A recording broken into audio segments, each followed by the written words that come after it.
नमस्ते, स्वागत छ हजुरहरूलाई नेप्लिज होम करीमा। आजको भिडियोमा मैले बन्दाको अचार बनाएकी छु। यो बन्दाको अचार बनाउन धेरै नै सजिलो छ, सबै कुरा मिसाए मात्र पुग्छ।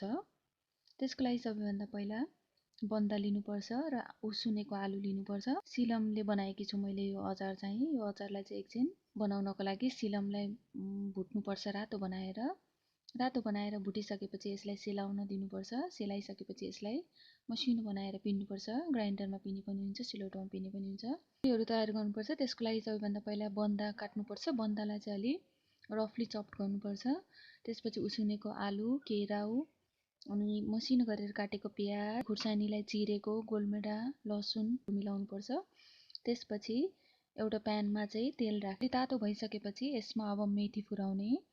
मेथी अलि रातो भइसकेपछि अब यसमा मसिनो गरेर काटेर राखेको लसुन पनि फुराउने।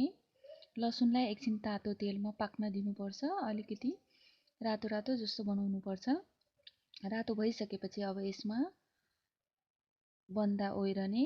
बन्दा चाहिँ अलि मसिनो गरेर काट्नु हुँदैन, अलि ठुलै बनाउनुपर्छ र यसलाई धेरै बेर पकाउनु हुँदैन।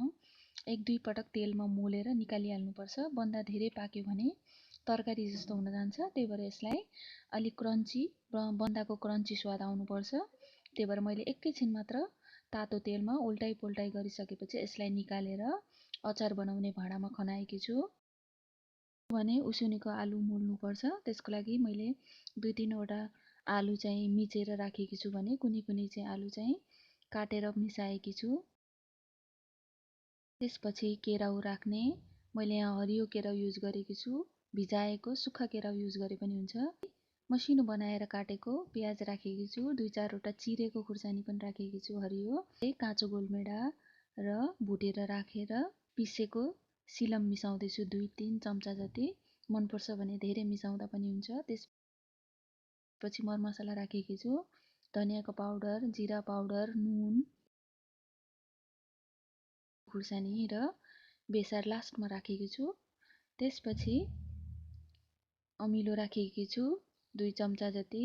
अमिलो अचार मनपर्छ भने अझ बढी अमिलो पनि राख्न सकिन्छ।